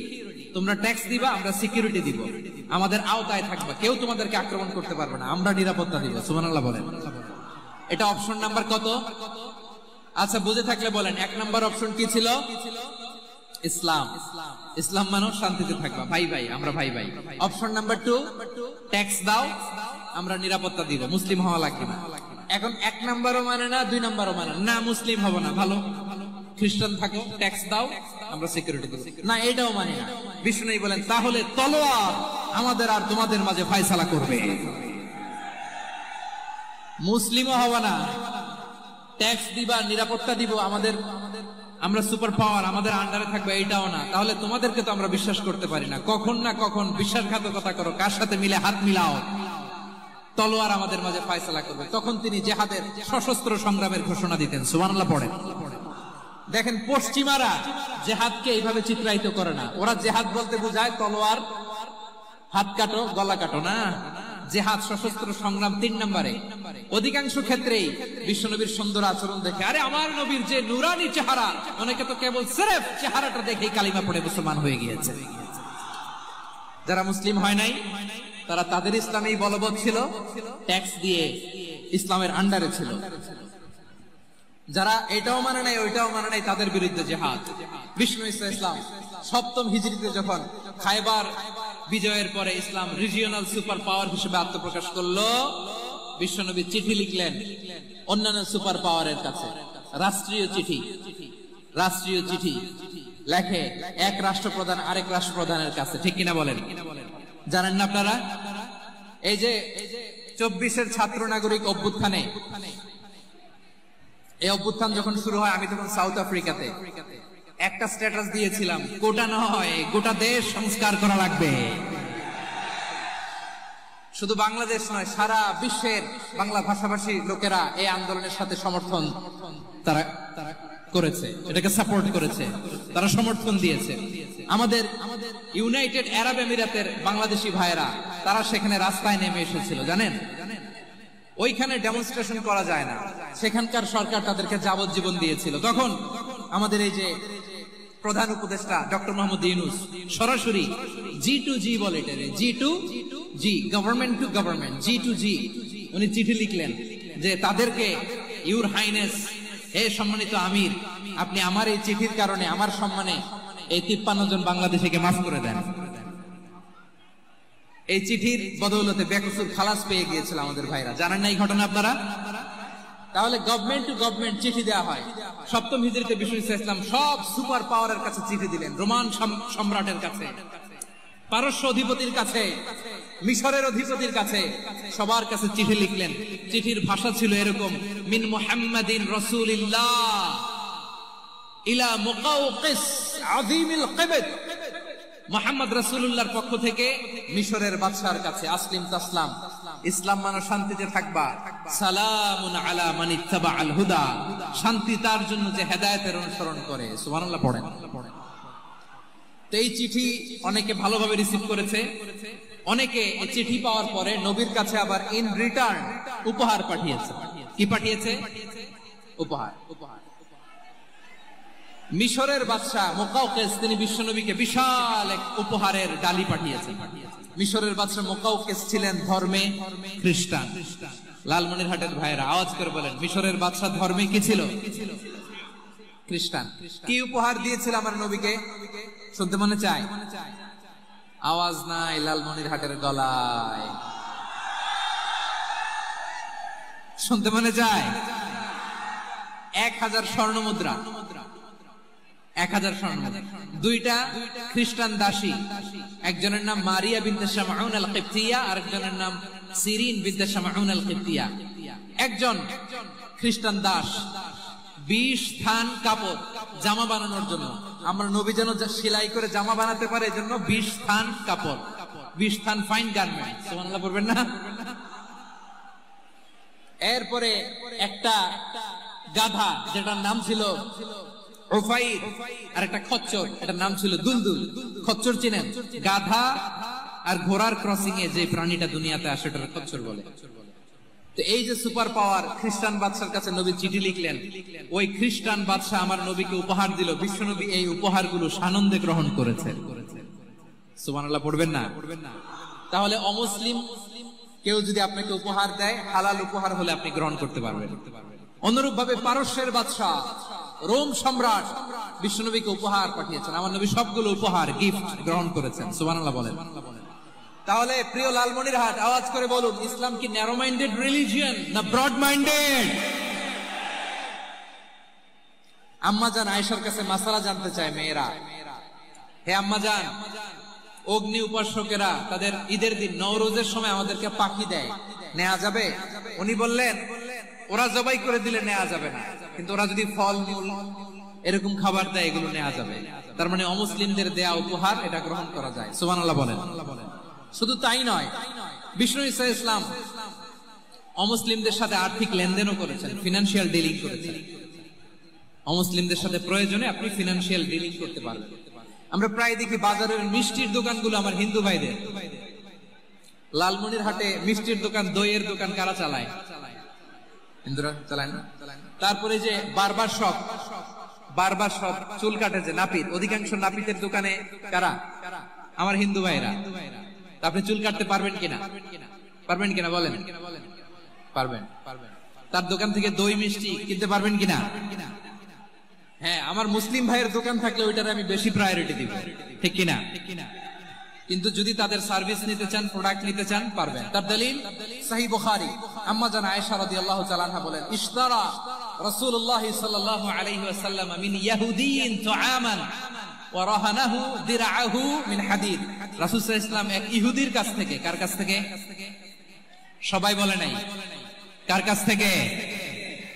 আমার নবী, পেয়ারা নবী এক ইহুদির কাছ থেকে জব কিনেছিল। জব, বার্লি, যেটা দিয়ে রুটি বানায়, ওই জবের দাম দেওয়ার টাকা পয়সা নবীর কাছে ছিল না, ফলে নবী ওনার একটা পোশাককে মর্গেজ রেখেছিলেন, মর্গেজ, বন্ধক, যে এখন এটার দাম দিতে পারবো না, কয়েক কেজি বার্লি নিয়ে যাই আর বন্ধক হিসেবে আমার জামাটা রেখে গেলাম, যেদিন দাম দিব ওই দিন জামাটা ছুটাই নিয়ে যাব। সুবহানাল্লাহ পড়বেন না? বাকিতে নিছিলেন, বাকিতে।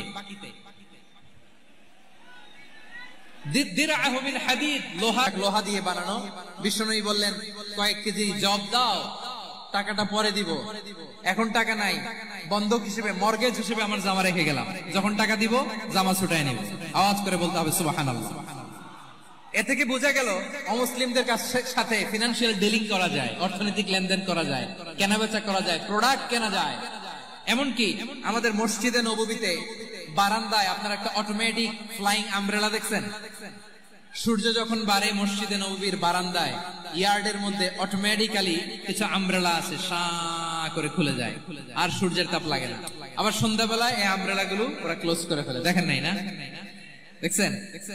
এই মসজিদে নববীকে সর্বোচ্চ উন্নত মানের কনস্ট্রাকশন ইনফ্রাস্ট্রাকচার ডেভেলপ করার জন্য কর্তৃপক্ষ কিছু অমুসলিম ইঞ্জিনিয়ারের, ডিজাইনারের সহায়তা নিয়েছিল। সুবহানাল্লাহ বলেন। দলিলের ভিত্তিতে, এই দলিলের ভিত্তিতে যে বিষ্ণু ঈসা ইসলাম অমুসলিমদের সাথেও লেনদেন করেছেন, আওয়াজ করে বলতে হবে আল্লাহু আকবার।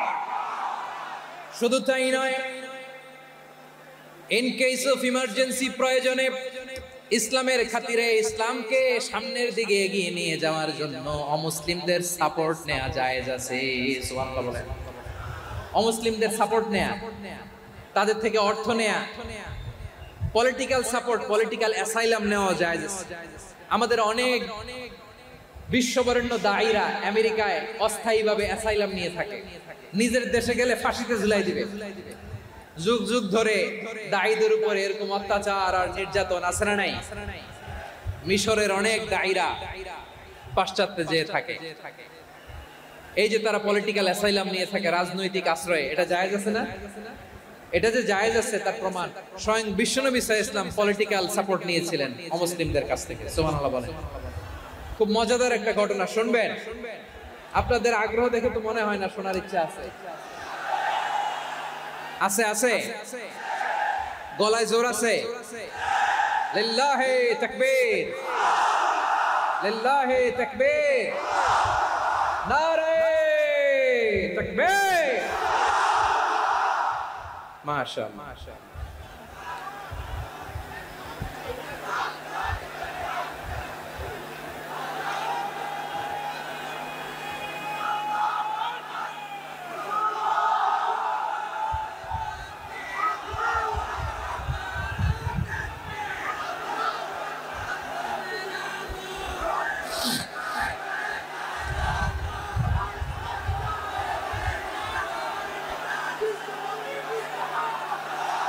মাশাআল্লাহ, মাশাআল্লাহ। থামুন, থামুন। আমার ভাইরা, বিশ্বনবীর বয়স তখন প্রায় 51 বছর। কত বছর? বিশ্বনবীর সবচেয়ে কাছের মানুষ খাদিজা রাদিয়াল্লাহু তাআলা আনহা ইন্তেকাল করেছেন।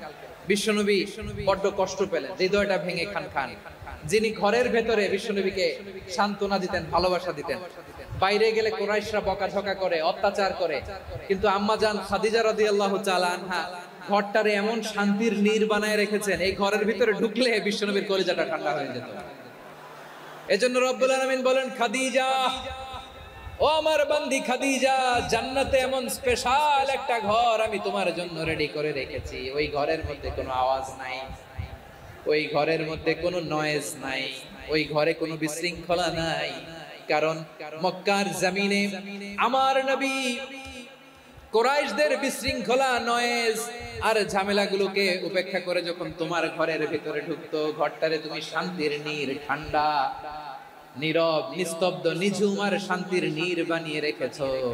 এজন্য জান্নাতে স্পেশাল একটা শান্তির নীড় আমি তোমারে উপহার দেব। ওই প্রিয়তমা স্ত্রী খাদিজা ইন্তেকাল করলেন, বিশ্বনবীর হৃদয় ভেঙে খান। আবার ওনার চাচা আবু তালেব ইন্তেকাল করলেন, যিনি পলিটিক্যাল শেল্টার দিতেন নবীকে। কে দিতেন? আবু তালেবের ভয়ে, বিশ্বনবীর এই চাচার ভয়ে কোন মুশরিক নবীর গায়ে হাত দেওয়ার সাহস পায় নাই। এখন স্ত্রীও নাই, চাচাও নাই, নবীকে আশ্রয় দেওয়ার কেউ নাই, নবীর চারদিকে অন্ধকার। নবী এখন কই যাবেন? আমার পেয়ারা নবী নতুন স্টেশন খুঁজতেছেন, নতুন দাওয়াতি প্ল্যাটফর্ম খুঁজতেছেন। তিনি যায়েদ বিন হারেসা রাদিয়াল্লাহু তাআলা আনহুকে নিয়ে মক্কার পাশের একটা নেইবরিং সিটি তায়েফে চলে গেলেন। কোথায় চলে গেলেন? লালমনিরহাটের ভাইয়ের আওয়াজ করে বলেন, কোথায় গেলেন? তায়েফে চলে গেলেন দিনের দাওয়াত দেওয়ার জন্য। কি দেওয়ার জন্য? নাকি জমি কিনতে গেছিলেন? জমি কিনতে, দুনিয়ার যশ খ্যাতির জন্য, নিজের কোনো লাভের জন্য? তায়েফবাসীদেরকে জাহান্নামের আগুন থেকে বাঁচানোর জন্য। আওয়াজ করে বলতে হবে ঠিক কি না? বিশ্বনবী বিশাল মরুপথ, পাহাড়ি পথ পাড়ি দিয়ে তায়েফের মরুজমিনে গেলেন কোরআনের দাওয়াত নিয়ে, ইমানের দাওয়াত নিয়ে। কিন্তু তায়েফের লোকেরা বিশ্বনবীর দাওয়াতকে শুধু প্রত্যাখ্যান করেই থামে নাই, তারা বিশ্বনবীর সাথে অত্যন্ত খারাপ আচরণ করেছে। বিশ্বনবীকে শারীরিকভাবে হেনস্থা করেছে, আমার নবীকে শারীরিকভাবে অত্যাচার করেছে, আমার পেয়ারা নবীর গায়ে পাথর মেরেছে, বিশ্বনবীর গা বেয়ে ঝরঝর করে রক্ত ঝরেছে, নবী জামিনের মধ্যে লুটিয়ে পড়েছেন, আবার মেরেছে, আবার নবী হাঁটতে শুরু করলেন, পেছন থেকে আবার মেরেছে, আবার নবী রক্তাক্ত হয়ে জামিনের মধ্যে লুটিয়ে পড়লেন, আবার মেরেছে। বিশ্বনবীর মতো এত সুস্ত্রী মানব, বিশ্বনবীর মতো এত শুভ্র মানব, বিশ্বনবীর মতো এমন চমৎকার দেহাবয়ব দিয়ে রব্বুল আলামিন কাউকে বানান নাই। এরকম চমৎকার মানুষটাকে তারা তায়েফের ওই জমিনে রক্তাক্ত করেছে। বিশ্বনবী দুনিয়ার কোনো স্বার্থের জন্য সেখানে যান নাই, নিজের কোনো লাভের জন্য, প্রাপ্তির জন্য যান নাই, তায়েফবাসীদের জাহান্নামের আগুন থেকে বাঁচাতে গিয়েছে। ঠিক কিনা বলেন? খেয়ে না খেয়ে দিন প্রচারের কাজে নিজেকে দিয়েছ বিলিয়ে, তায়েফের কাফিরেরা চিনল না সে আলো, দুষ্ট ছেলেদের পিছু দিল লেলিয়ে, পাথরের আঘাতে ক্ষত বিক্ষত হয়ে সারা শরীর থেকে রক্ত ঝরে। হে রাসূল তোমাকে ভুলি আমি কেমন করে, হে রাসূল তোমাকে ভুলি আমি কেমন করে। পারেন না আপনারা? ধরুন আমার সাথে। হাজার ব্যথা বেদনার পরে ফিরে আসনি তুমি আপন ঘরে, দিনের আলো তুমি ছড়িয়ে দিতে, চলে গেলে মদিনায় মক্কা ছেড়ে। হে রাসূল তোমাকে ভুলি আমি কেমন করে, হে রাসূল তোমাকে ভুলি আমি কেমন করে। ঠিক কিনা বলে? প্রিয় ভাইরা, তায়েফের ছেলেরা নবীকে রক্তাক্ত করল। আমার নবী কই যাবে? কই যাবে? মক্কায় জায়গা নাই, তায়েফে জায়গা নাই। তায়েফ থেকে ভারাক্রান্ত মন নিয়ে আমার নবী মক্কায় ফিরে আসলেন। বিশ্ব নবী মক্কায় ঢুকতে পারেন না। মক্কার মরুভূমির দিকে তাকিয়ে, উপত্যকার দিকে তাকিয়ে বিশ্বনবী ধা ধা করে কাঁদেন, ঝরঝর করে। নবীর চেহারা মোবারক থেকে চোখের পানিগুলো বেয়ে বেয়ে পড়ে। আমার জন্মস্থান, আমার শৈশব, কৈশোর, যৌবন কেটেছে এই মক্কায়, আমার এলাকায় আমি ঢুকতে পারি না। বিশ্বনবী মক্কার অনতি দূরে দাঁড়িয়ে যায়েদকে পাঠালেন, যায়েদ যাও, দেখো কেউ আমাকে সাপোর্ট করার মতো আছে কিনা, যাও অমুকের কাছে যাও। যায়েদ গেলেন, তারাও প্রত্যাখ্যান করে ফিরিয়ে দেয়। বিশ্বনবী বললেন যাও অমুক লোকের কাছে যাও, তিনিও প্রত্যাখ্যান করে ফিরিয়ে দিলেন। কেউ বিশ্বনবীকে আশ্রয় দিতে রাজি হয় না। নিজ জন্মভূমিতে বিতাড়িত বিশ্বনবী, সর্বশেষ বিশ্বনবী বললেন যাও মুতঈম ইবনে আদির ঘরে যাও। মুতঈম ইবনে আদি মুশরিক, তার কাছে যাও। গেলেন, মুতঈম ইবনে আদি রাজি হয়ে গেল। সুবহানাল্লাহ বলেন। দেখেন অনেক বিপদের সময়ও আমি নিজে সাক্ষী, সামাজিক ভাবে, রাজনৈতিক ভাবে কত ঝঞ্ঝা, কত ষড়যন্ত্র, কত কনস্পাইরেসি পারি দিয়ে আমাদেরকে সামনে এগিয়ে যেতে হয়। এই শত্রুদের ভেতরেও একজনকে দাঁড় করিয়ে দেয় যে আল্লাহর কোরআনের জন্য রেডি হয়ে যায়। করেন সুবহানাল্লাহ। মুতঈম ইবনে আদি আল্লাহ তার মনকে নরম করে দিলেন। মুতঈম বলে, মুহাম্মদ আমি তোমাকে আশ্রয় দিব। তার দুই ছেলেকে পাঠালেন, যাও খোলা তলোয়ার নিয়ে স্কট দিয়ে গার্ড অফ অনার দিয়ে মুহাম্মদকে মক্কায় ঢুকাও আর বলো আমি আমান দেব। আমান কি দিব? আমান মানে সিকিউরিটি, নিরাপত্তা। সিকিউরিটি ছাড়া, আমান দেওয়া ছাড়া কেউ থাকতে পারতো না মক্কায়। দুই ছেলে বিষ্ণু ইসা ইসলামকে নিয়ে আসলেন। নবী কাবার চারদিকে তাওয়াফ করলেন, নামাজ পড়লেন। আবু জাহেল, উতবা, শাইবা, ওয়ালিদ ইবনে মুগীরা সবাই দেখে, কেউ কিছু করতে পারে না। কারণ মুতঈম ইবনে আদি ঘোষণা দিয়েছেন, আমি মুহাম্মদকে আমান দিয়েছি, মুহাম্মদের গায়ে যেন কেউ স্পর্শ না করে। আওয়াজ করে পড়ুন সুবহানাল্লাহ। নবীর এই বিপদকালে মুহূর্তে মুতঈমের হৃদয়টারে নরম করে দিল কে? আচ্ছা লালমনিরহাটের ভাইরা বলেন, এই মুতঈম কি মুসলিম ছিল না মুশরিক? সবাই বলতে হবে মুসলিম না মুশরিক? তাহলে মুশরিকের কাছ থেকে নবী পলিটিক্যাল অ্যাসাইলাম, আধুনিক রাষ্ট্রবিজ্ঞানের ভাষায় পলিটিক্যাল অ্যাসাইলাম যেটাকে বলে, রাজনৈতিক আশ্রয়, ওনার আমান বা নিরাপত্তার এই ঘোষণায় তিনি মক্কায় ঢুকলেন। যতদিন নিরাপত্তা ছিল ছিলেন। মুতঈম যখন মারা গেল, বিষ্ণু ইসলাম হিজরত করে মদিনায় চলে গেলেন। সুবহানাল্লাহ। কিন্তু মুতঈম যে বিশ্বনবীর উপকার করছে এটা বিশ্বনবী ভুলে নাই। আমাদের অনেকে আছে উপকার করার পরে আর খেয়াল থাকে না, খাওয়ার পরে গলা দিয়ে নামলে আর খেয়াল থাকে না। এরকম আছে না নাই? আমার নবী ভুলে নাই। বদরের প্রান্তরে 70 জন কাফেরকে যখন বন্দী করে বিশ্বনবীর সামনে হাঁটু গেড়ে দাঁড় করানো হলো, বসানো হলো, 70 জন কাফের। কয়জন? বিশ্বনবী তাদের দিকে তাকিয়ে বললেন, সহিহ বুখারীর বর্ণনা, লাউ কানাল মুতঈম ইবনে আদি হাইয়ান সুম্মা কাল্লামানি হাউলাঈ নাতনা লা তারাকতুহুম লাহু। বদরের প্রান্তরে 70 জন বন্দী কাফিরের দিকে তাকিয়ে আমার নবী বললেন, আজকে মুতঈম ইবনে আদি যদি বেঁচে থাকতো আর তোমাদের 70 জনের ব্যাপারে যদি মুতঈম এক বাক্যে একটা সুপারিশ করত, তার সম্মানে আজকে তোদের সবাইকে আমি মাফ করে দিতাম।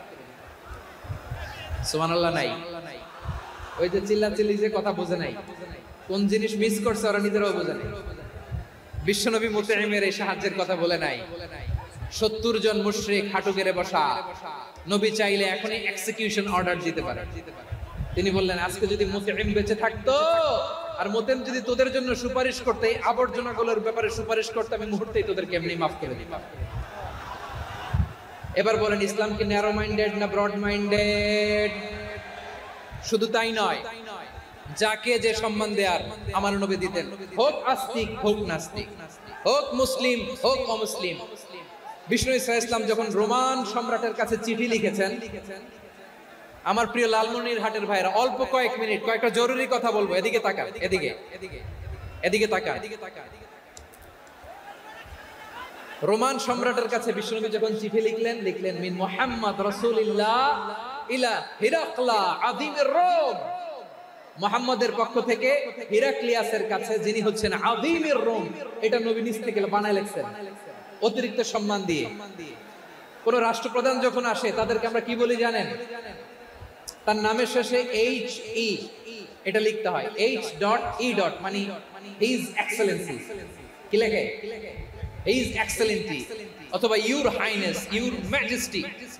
দেখেন, বিশ্বনবী সাল্লাল্লাহু আলাইহি ওয়াসাল্লাম সব নবীদেরও নবী। তিনি একজন মুশরিক খ্রিস্টান সম্রাট, রোমান সম্রাটের কাছে চিঠি লিখতে যায়, লিখতেছে ইলা হিরাকলা আযীমির রোম।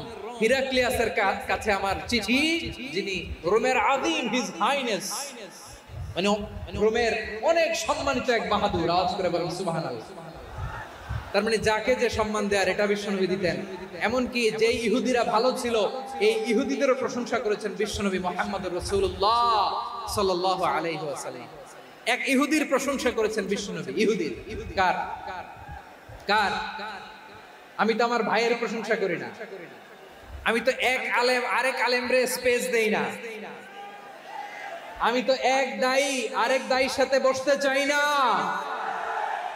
আমার নবী ইহুদির প্রশংসা করে। কার প্রশংসা? ওই ইহুদির নাম ছিল মুখাইরিক। সিরাত গ্রন্থ ঘাটলে পাবেন। তিনি বলেছেন মুখাইরিক খায়রু ইয়াহুদ, Mukhairiq is the best of the Jews. জুইসদের মধ্যে সে সবচেয়ে ভালো। কেন প্রশংসা করলেন তার? এর কারণ মদিনা চার্টারে কথা ছিল সব ধর্মের মুসলিম, মুশরিক, ইহুদিরা মিলে মদিনাকে রক্ষা করবে। কিন্তু তৃতীয় হিজরিতে যখন উহুদের যুদ্ধ শুরু হলো, সবার কথা ছিল যেই আক্রমণ করে আমরা মদিনাকে বাঁচাবো।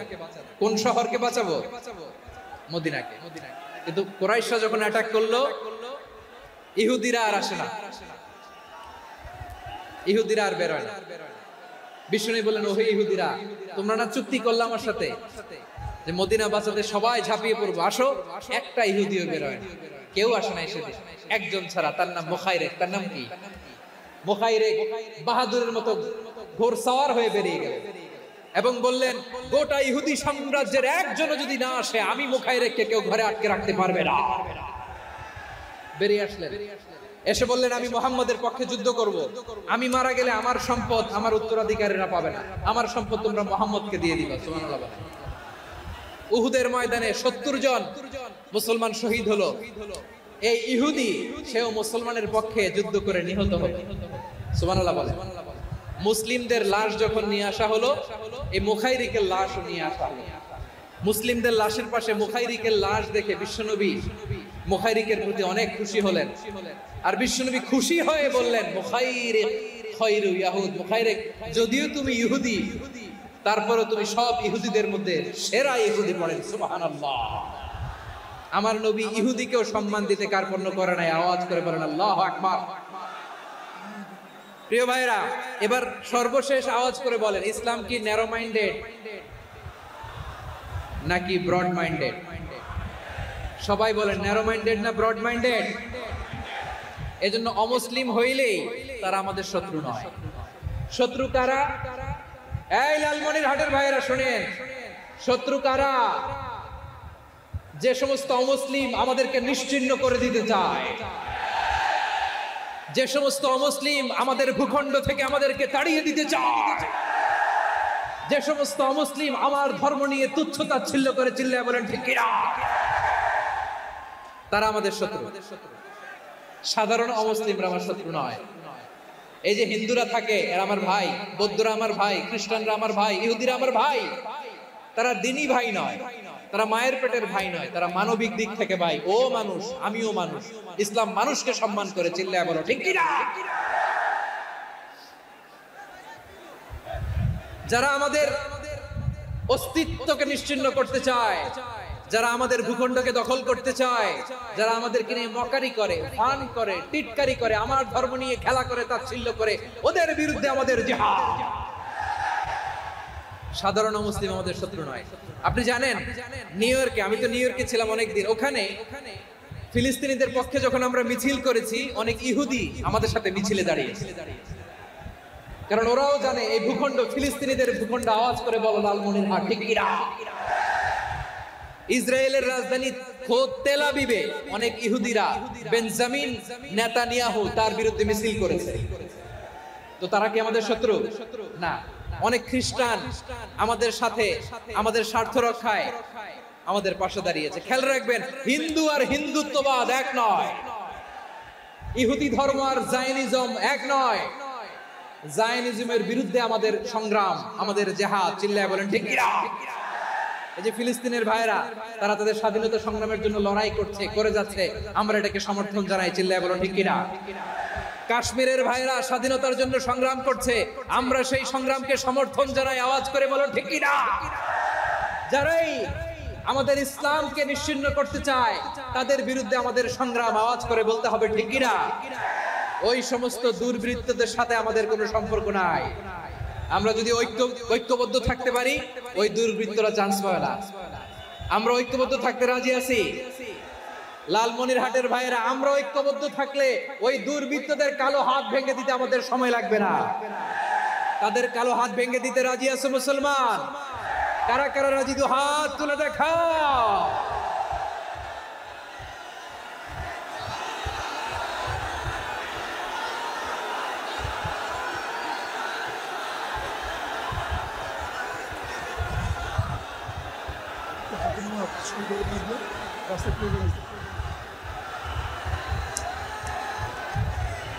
আমার প্রাণ প্রিয় লালমনিরহাটের ভাইয়েরা, শত্রু কাফের আর অশত্রু কাফেরের মধ্যে পার্থক্য আছে না নাই? আবু তালেব মুশরিক, আবু জাহেল মুশরিক, কিন্তু দুই মুশরিকে পার্থক্য আছে না নাই? আবু তালেব নবীর চাচা মুশরিক, মারা গিয়েছে মুশরিক অবস্থায়, কিন্তু আজীবন আমার নবীকে আগলে রেখেছে, আমার নবীকে সাপোর্ট করেছে, ভালোবেসেছে। আবু জাহেল মুশরিক, মারা গিয়েছে মুশরিক হিসেবে, আজীবন আমার নবীর বিরুদ্ধাচারণ করেছে।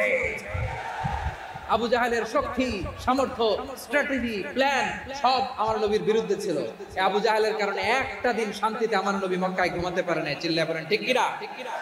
এজন্য রব্বুল আলামিন বলেন, লা ইয়ানহাকুমুল্লাহু আনিল্লাযীনা লাম ইউকাতিলুকুম ফিদ-দীন ওয়া লাম ইউখরিজুকুম মিন দিয়ারিকুম আন তাবাররুহুম ওয়া তুকসিতু ইলাইহিম ইন্নাল্লাহা ইউহিব্বুল মুকসিতিন।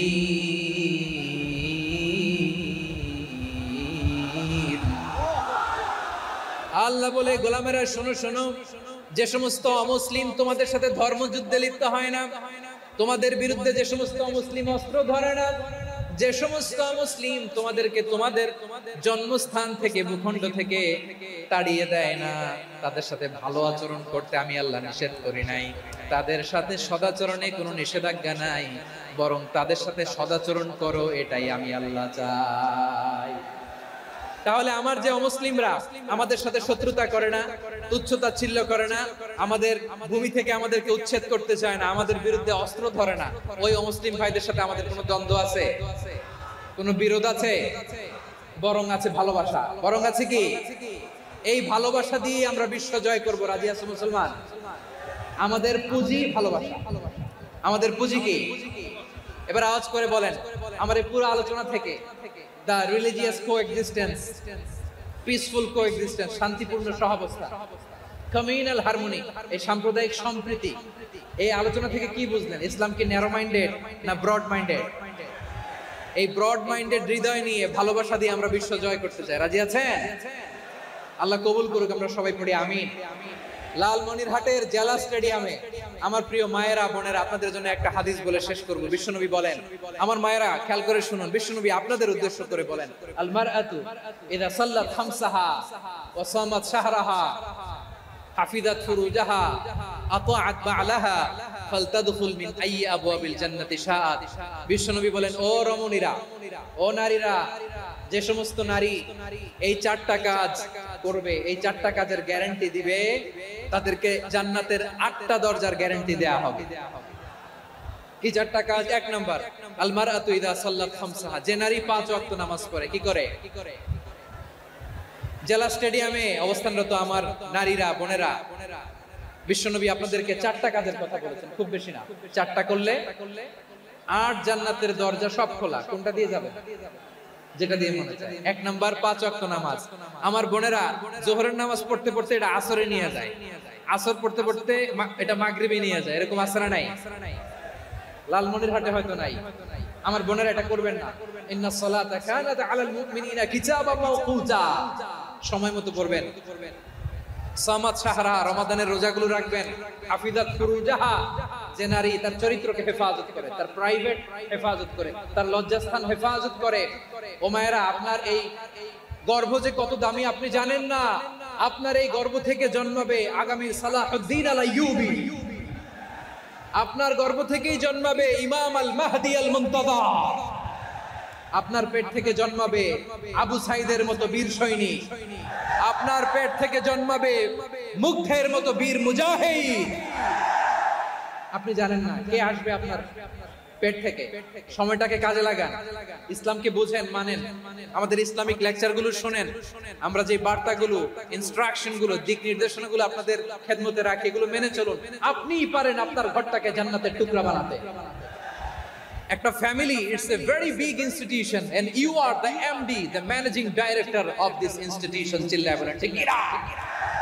চাইলেই পারেন ঘরটারে জান্নাতের টুকরা বানাতে। 5 ওয়াক্ত সালাত, রমাদানের রোজা, নিজের চরিত্রের হেফাজত, ও আতাআত বা'লাহা, স্বামীর আনুগত্য। এটাতে অনেকে ভুল করে থাকে। হায় রে আমার বোনেরা, স্বামীর আনুগত্যকে এটা নিজের অপমান মনে করবেন না। আপনার স্বামী আপনার সবচেয়ে বড় গার্ডিয়ান, তিনি আপনার সবচেয়ে ভালো চায়। নারী কখনো গার্ডিয়ানশিপের বাইরে থাকতে পারে না। হয় আপনি বাবার গার্ডিয়ানশিপের ভেতরে, বাপ না থাকলে ভাই আপনার গার্ডিয়ান, ভাই না থাকলে চাচা গার্ডিয়ান, বিয়ের পরে আপনার স্বামী আপনার গার্ডিয়ান। শরিয়া সম্মত স্বামীর আদেশগুলো আপনি মেনে চলবেন, কিন্তু শরিয়া বিরুদ্ধ কোনো আদেশ মানতে আপনি বাধ্য নয়। আওয়াজ করে বলুন সবাই, ঠিক কিনা? এই চারটা কাজ যদি কোনো নারী করে, বিষ্ণুই বলেন জান্নাতের 8টা দরজা খোলা, তোমার যেটা দিয়ে মনে চায় সেটা দিয়ে জান্নাতে তুমি এন্ট্রি নিতে পারবা।